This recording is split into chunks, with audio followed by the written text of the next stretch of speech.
CTET के exam में इतिहास के वास्तुकला से जितने भी क्वेश्चंस अब तक पूछे गए हैं उन सारे क्वेश्चंस को हम लोग इस वीडियो में डिस्कस करने वाले हैं। और हर एक क्वेश्चन की यहाँ पर टैगलाइन आपको देखने को मिल जाएगी कि कौन सा क्वेश्चन सीटेट के किस पेपर में किस तारीख को और कौन से शिफ्ट में पूछा गया है, वो भी आप यहाँ पर देख पाएंगे। तो चलिए शुरू करते हैं। पहला क्वेश्चन कह रहा है कि मंदिर नगर के निर्माण की प्रक्रिया को क्रमानुसार लगाइए। अर्थात जो मंदिर नगर होते हैं उनके डेवलपमेंट की प्रक्रिया क्या होती है, उसके संबंध में ये 4 कथन दिए गए हैं। इन्हें हमें क्रम में लगाना है कि कौन पहले आएगा और कौन बाद में आएगा। तो चलिए देखते हैं। सबसे पहली बात करें अगर हम लोग कि मंदिर नगर आखिर में होते क्या हैं, तो मंदिर नगर ऐसे नगर होते हैं जो कि मंदिरों के आसपास बसे होते हैं, मंदिर की वजह से बसे होते हैं। ऐसे नगरों को जो है वो मंदिर नगर कहा जाता है। और मंदिर नगर बनेंगे कैसे, तो सबसे पहले मंदिर बनेगा, तभी तो आकर के उसके आसपास जो लोग हैं वो निवास करने लग जाएंगे, तब जा कर के वहाँ पर मंदिर नगर का निर्माण होगा। अर्थात सबसे पहले हमें मंदिर बनाने की आवश्यकता होगी। और मंदिर बनाने के लिए हमें किस चीज़ की आवश्यकता होगी, तो सबसे पहले मंदिर बनाने के लिए हमें भूमि की आवश्यकता होगी। जब भूमि मिल जाए तो वहाँ पर धन की आवश्यकता होगी ताकि उस भूमि पर निर्माण किया जा सके मंदिर का। तो जिस क्षेत्र में भी मंदिर का निर्माण किया जाना है वहाँ पर भूमि कहाँ से मिलेगा, तो उस क्षेत्र के जो धनपति लोग होंगे, जो अमीर लोग होंगे या जो व्यापारी लोग होंगे या शासक लोग होंगे, वही तो वहाँ के लिए भूमि दे सकते हैं। अर्थात मंदिर के लिए हमें भूमि कहाँ से मिलेगा, शासकों से मिलेगा। और पैसा कहाँ से मिलेगा बनाने के लिए, ये भी शासकों से या धनपतियों से मिलेगा। जब भूमि मिल जाएगा, पैसा मिल जाएगा, तो वहाँ पर मंदिर का निर्माण होगा। जब मंदिर का निर्माण हो जाएगा उसके बाद वहाँ पर दर्शन करने के लिए तीर्थयात्री आने लग जाएंगे। जब तीर्थयात्री वहाँ पर आने लग जाएंगे तो फिर वहाँ पर चढ़ावा भी चढ़ने लगेगा, वहाँ पर दान भी मिलने लग जाएगा। और जब दान मिलने लग जाएगा तो वहाँ पर मंदिर की जो इकोनॉमी है वो आगे बढ़ने लग जाएगी। वहाँ पर मंदिर में बहुत सारा धन मिलने लग जाएगा पुजारियों को। और जब ज़्यादा धन आने लगेगा उसके बाद मंदिर के आसपास व्यापारिक गतिविधियाँ शुरू हो जाएंगी। वहाँ से जो पैसा आ रहा है वो साहूकारिता में जाने लग जाएगा, वो जो है वो ब्याज पर दिया जाने लगेगा, जिसकी वजह से वहाँ पर आसपास जो है वो एक इकोनॉमिक क्षेत्र डेवलप हो जाएगा। और वहाँ पर बड़ी मात्रा में, बड़ी संख्या में वहाँ पर पुजारी, कामगार और व्यापारी लोग आकर के वहाँ पर बसने लग जाएंगे। और इस तरीके से जो है वो मंदिर नगर का निर्माण हो जाएगा। अर्थात सबसे पहले हमें मंदिर बनाना होगा और उसके लिए पैसा और भूमि कहाँ से मिलेगा, शासकों से। अर्थात सबसे पहले आएगा सी, सबसे पहले कौन सा आएगा, सी आएगा। उसके बाद जब मंदिर बन जाएगा तो दर्शन करने वाले लोग आएंगे, अर्थात सी के बाद हमें आएगा ए आएगा। क्या आएगा, ए आएगा। जब यहाँ पर दर्शन करने वाले आएंगे, पैसा मिलने लग जाएगा, उसके बाद व्यापार शुरू हो जाएगा और साहूकारिता शुरू हो जाएगी। मतलब कि ए के बाद क्या आएगा, डी आएगा, डी आएगा। और उसके बाद फिर बड़ी मात्रा में यहाँ पर लोग निवास करने लग जाएंगे और इसके वजह से वहाँ पर नगर मंदिर का निर्माण हो जाएगा। अर्थात जो ऑप्शन सी वाला क्रम दिया गया है ये बिल्कुल सही होगा। अगला क्वेश्चन कह रहा है कि पिस्तक का क्या अर्थ है, जो मुगल वास्तुकला का एक महत्वपूर्ण पहलू है। तो अगर पिस्तक की हम लोग बात करें तो मुगल वास्तुकला में जो मेहराबदार द्वार बनाए जाते थे, इन्हीं को मुगल वास्तुकला में पिस्तक कहा जाता था। क्या कहा जाता था, पिस्तक कहा जाता था। इसलिए जो ऑप्शन बी है ये बिल्कुल सही होगा। अच्छा, मेहराब क्या होता है, तो अगर मेहराब की बात करें हम लोग तो सपोज़ करिए कि ये 2 पिलर हैं। क्या हैं, ये सपोज़ करिए कि ये 2 पिलर हैं और इन 2 पिलरों को ऐसे ला करके आपस में जोड़ दिया जाता है। इसका खूबसूरती क्या होती है कि यहाँ से जब जोड़ दिया जाता है तो ये जो बीच वाली ईंट होती है जिसे कि की स्टोन कहा जाता है। क्या कहा जाता है, की स्टोन कहा जाता है इस बीच वाली ईंट को। और इस बीच वाली ईंट के इधर वाले जो ईंट होते हैं इनका जो भार होता है वो इस पिलर पे आ जाता है। और इधर साइड के जो ईंट होते हैं इसका जो भार होता है वो इस साइड में आ जाता है। इसी प्रकार की संरचना को जो है वो मेहराब कहा जाता है। क्या कहा जाता है, मेहराब कहा जाता है। और इसी मेहराब का प्रयोग करके जो प्रवेश द्वार बनाए जाते हैं उसी को मुगल वास्तुकला में पिस्तक कहा जाता है। क्या कहते हैं, पिस्तक कहा जाता है। जैसे कि इस पिक्चर में आप देखिए, ये हुमायूं का मकबरा है जो कि दिल्ली में स्थित है। इसके सारे दरवाज़ों को आप देखिए, यहाँ से ये ऊपर वाला दरवाज़ा जो है इसको देखिए, ये मेहराब की तरह बना हुआ है। यहाँ से ये जो बीच वाला है, जो बीच वाला पत्थर है, इसी को की स्टोन कहा जाता है। और ये मेहराबदार जो द्वार बना है, इसी को पिस्तक कहा जाता है। हर एक जगह देखिए आपको यही सेम संरचना मिलेगी। और ये सारी की सारी कैसी हैं, तो ये सारी की सारी जो है वो पिस्तक कलाएँ हैं मुगल कालीन। अगला क्वेश्चन कह रहा है कि चोल मंदिरों के विषय में निम्नलिखित कथनों में से कौन सा सही है।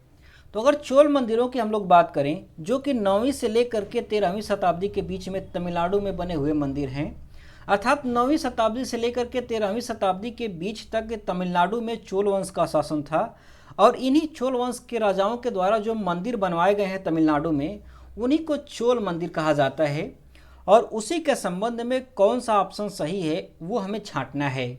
तो चलिए देखते हैं। ऑप्शन ए में दिया है कि चोल मंदिर आर्थिक, सामाजिक और सांस्कृतिक जीवन के केंद्र थे। तो ये बिल्कुल सही बात है, क्योंकि आज भी आप जाकर के देख सकते हैं कि मंदिर के आसपास सामाजिक, सांस्कृतिक और आर्थिक गतिविधियां जो हैं वो आज भी होती रहती हैं। मतलब कि जो ऑप्शन ए है ये तो बिल्कुल सही हो जाएगा। ऑप्शन बी दिया है कि लौह प्रतिमाओं का निर्माण चोल मंदिरों के मुख्य विशेषता थी।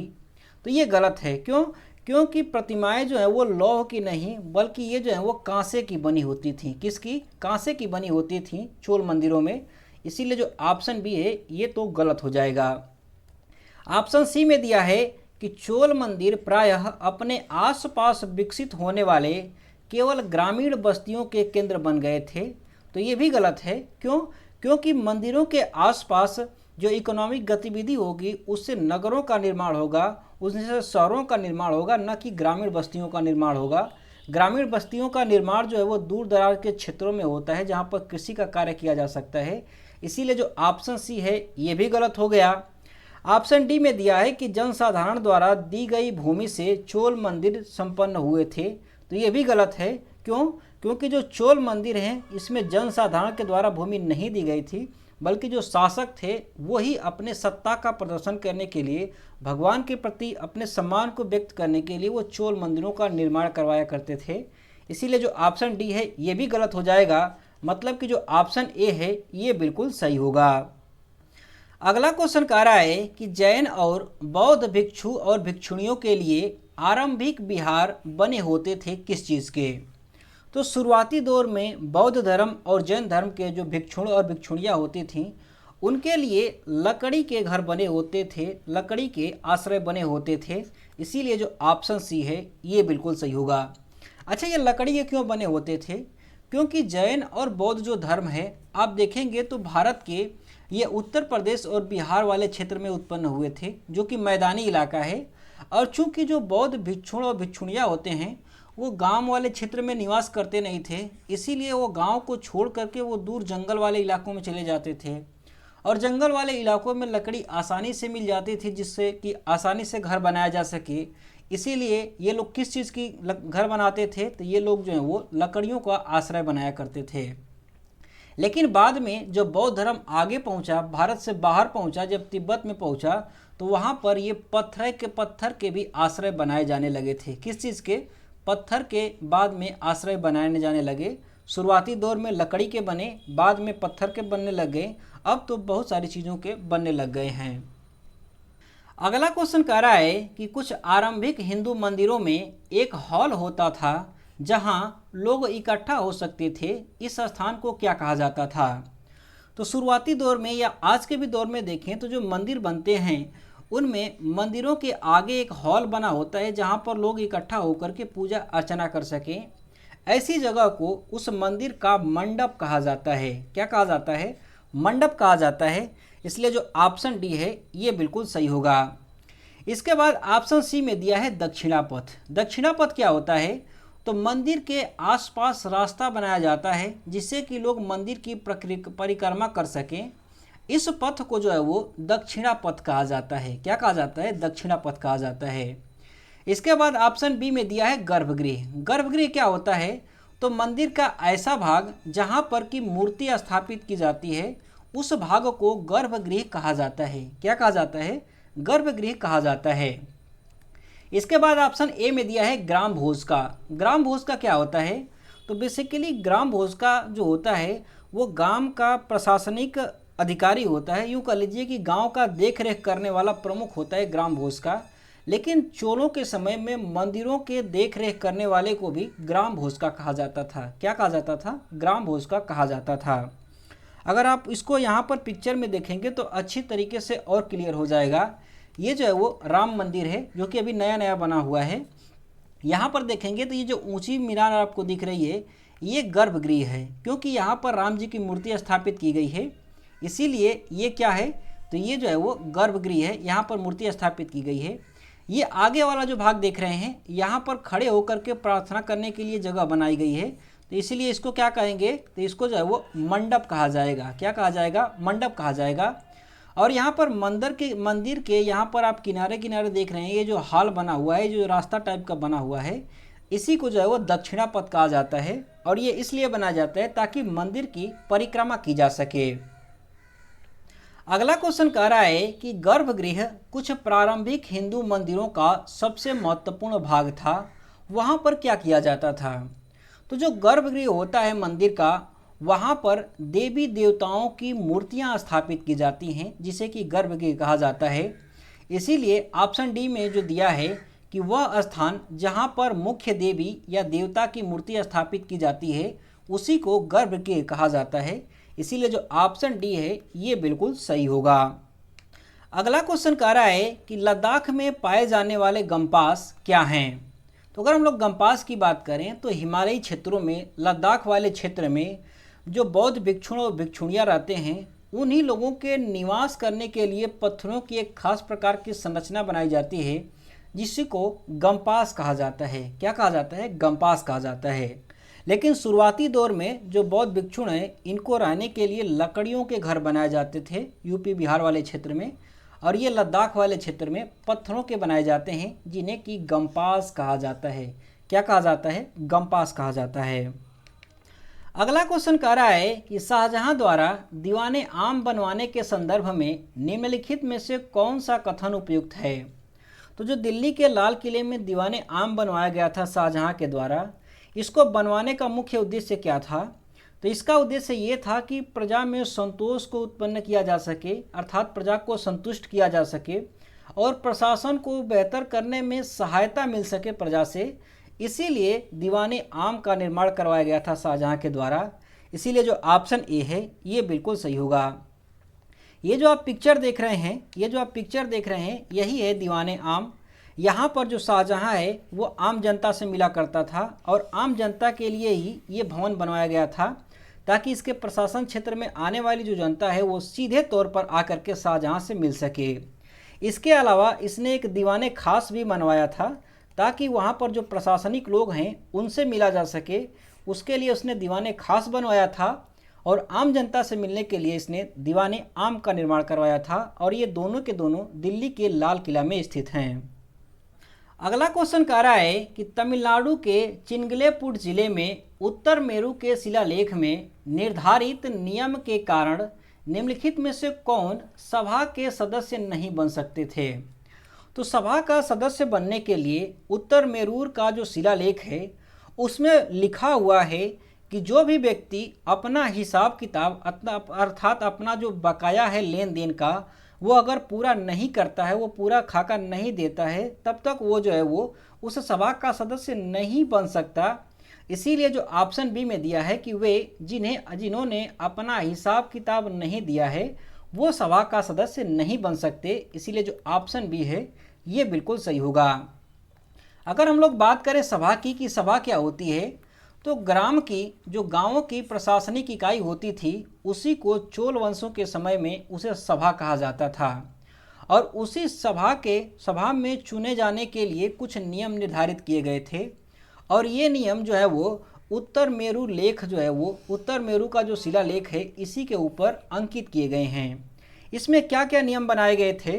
तो इसमें नियम बनाया गया था सभा में शामिल होने वाले लोगों के लिए कि उनकी आयु जो है वो 35 से लेकर के 70 के बीच में होनी चाहिए।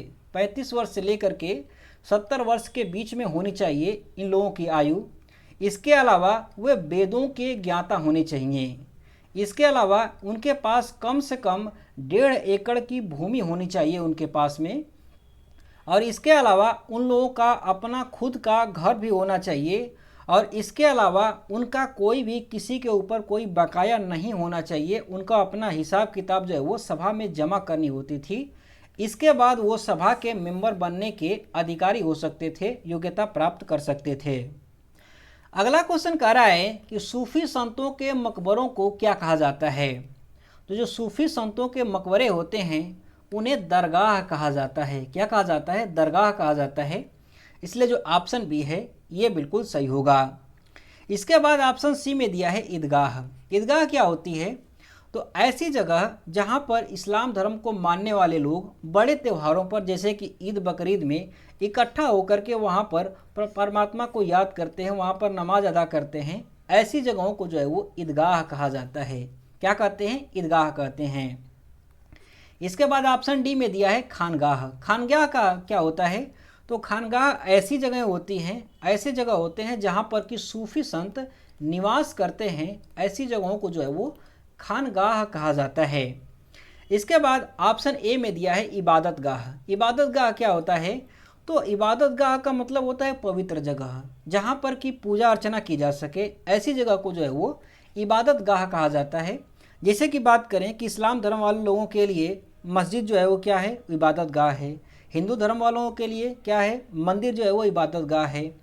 अगर बात करें हम लोग कि जो ईसाई धर्म है उन लोगों के लिए चर्च जो है वो क्या है? तो वो है इबादतगाह। अगला क्वेश्चन कह रहा है कि मुगल वास्तुशिल्प किन किन शैलियों का मिश्रण है। तो अगर मुगल वास्तुशिल्प की बात करें तो ये फारसी और भारतीय शैलियों का मिश्रित रूप है मुगल वास्तुशिल्प। इसीलिए जो ऑप्शन डी है ये बिल्कुल सही होगा। अगर हम लोग बात करें वास्तुशिल्प की कि वास्तुशिल्प क्या होता है, तो भवनों के निर्माण करने का जो शिल्प होता है उसी को वास्तुशिल्प कहा जाता है। और चूंकि जो मुगल है वो फारस वाले क्षेत्र से आए थे, तो यहाँ की कला जो है वो इनके पास थी भवन बनाने की। और जब भारत में आए तो जो भारत में भवन बनाने की कला है इसको भी इन लोगों ने अपना लिया, और इन दोनों का जो मिश्रित रूप है इसके आधार पर इन लोगों ने भवनों का निर्माण कराया। इसीलिए ये जो शिल्प कला है मुगलों की वास्तुशिल्प कला है, इसको मुगल वास्तुशिल्प कहा जाता है, जो कि फारसी और भारतीय शैलियों का मिश्रित रूप है। अगला क्वेश्चन कह रहा है कि निम्नलिखित में से कौन सा 9वीं शताब्दी के मंदिर स्थापत्य कला का हिस्सा था। अर्थात 9वीं शताब्दी में जो मंदिर बनाए जाते थे उसमें प्रमुखता क्या थी, क्या चीज़ें प्रमुख रूप से बनाई जाती थी। तो उस समय जो मंदिर बनाए जाते थे 9वीं शताब्दी में, उस समय द्वारों को बहुत ही सजाया जाता था मंदिर के। इसीलिए जो सजावटी द्वार हैं इनकी प्रमुखता हुआ करती थी। इसीलिए जो ऑप्शन ए है ये बिल्कुल सही होगा। ऑप्शन बी में दिया है रंगशाला। रंगशाला का मतलब क्या हुआ कि मंदिर में ऐसी जगह जहाँ पर नाच गाने के प्रोग्राम होते हैं, नृत्य के प्रोग्राम होते हैं, ऐसी जगहों को रंगशाला कहा जाता है। लेकिन उस समय जो है वो रंगशालाएँ नहीं बनाई जाती थी 9वीं शताब्दी के जो मंदिर हैं। इसके बाद जो ऑप्शन सी है इसमें दिया है यज्ञ वेदी। यज्ञ वेदी क्या होता है? तो ऐसी जगह जहाँ पर ब्राह्मण लोग जो होते हैं, पुजारी लोग होते हैं, वो बैठ करके मंत्रों का उच्चारण करते हैं, पूजा पाठ करते हैं, ऐसे जगह को यज्ञ वेदी कहा जाता है। और यज्ञ वेदी भी उस समय नहीं बनाए जाते थे मंदिरों में 9वीं शताब्दी के आसपास में। इसके बाद ऑप्शन डी में दिया है यज्ञ वेदी। यज्ञ वेदी क्या होता है? तो ऐसा जगह जहाँ पर यज्ञ हवन किया जाता है उसको यज्ञ वेदी कहा जाता है।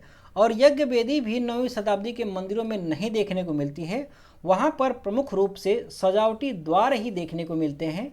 इसीलिए जो ऑप्शन ए है ये बिल्कुल सही होगा। अगला क्वेश्चन कह रहा है कि यहाँ पर दो कथन दिए गए हैं, कथन ए और कथन बी। इन दोनों कथनों में से कौन सा कथन सही है वो हमें छांट करके लिखना है। तो चलिए देखते हैं।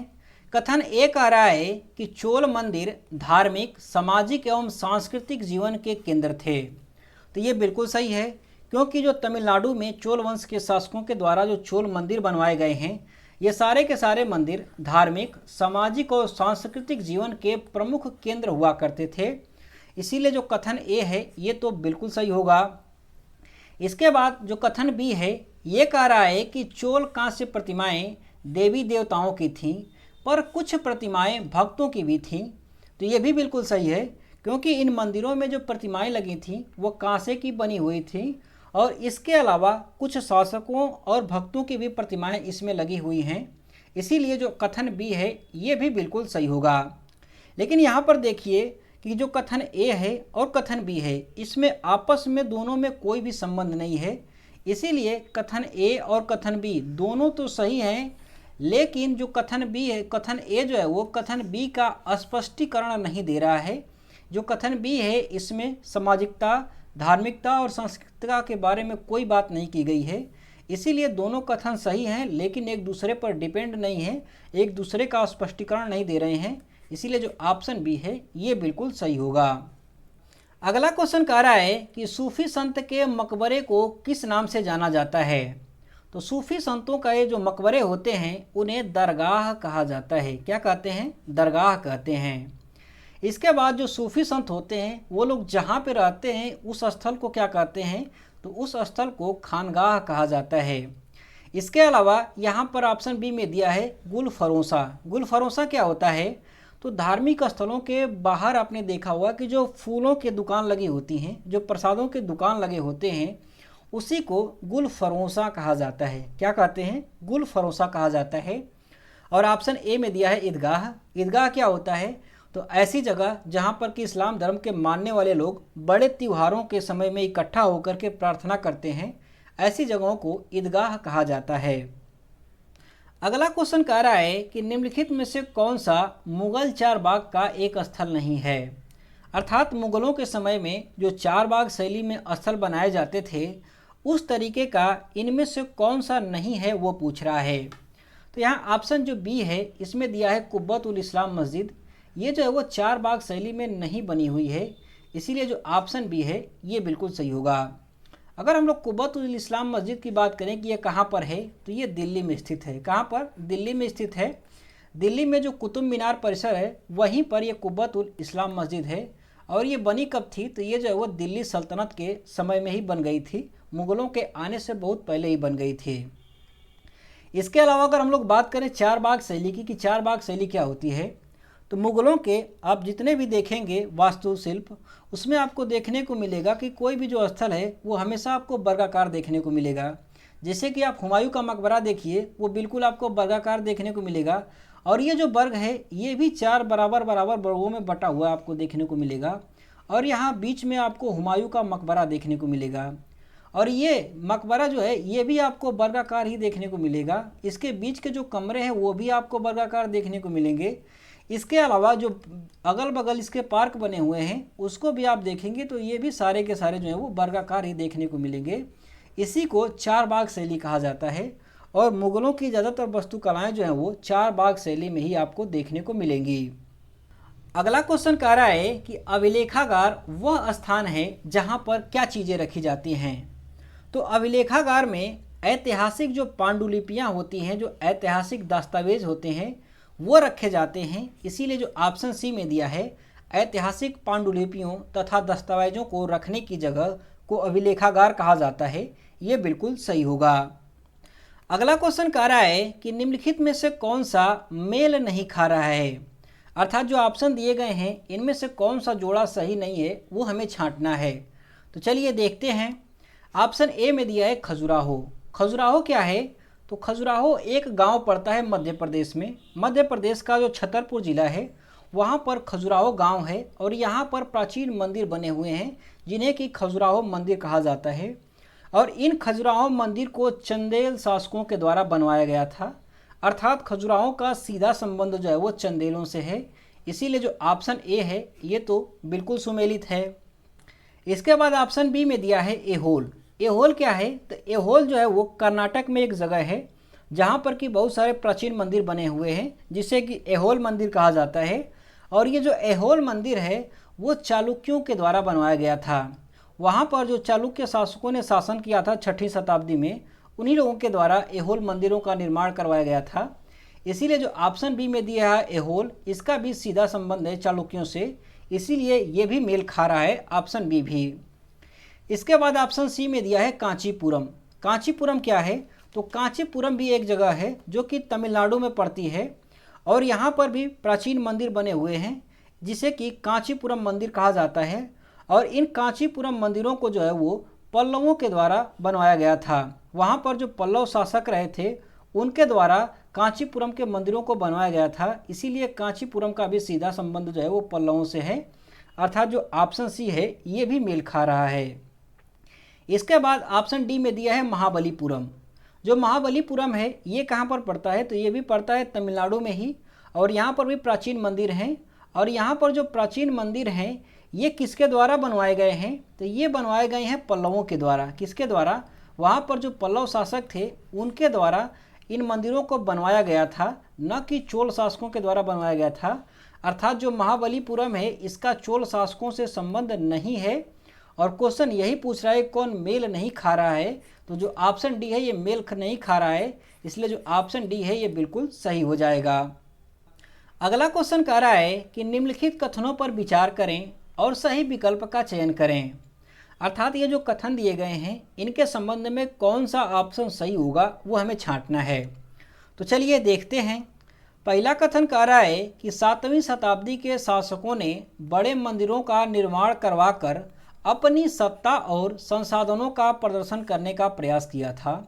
तो ये बिल्कुल सही है, क्योंकि 7वीं शताब्दी आते आते राज्य भी जो है वो बड़े होने लग गए थे, और जो राज्य के शासक थे वो अपनी सत्ता का प्रदर्शन करने के लिए बड़े बड़े मंदिरों का निर्माण करवाने लगे थे।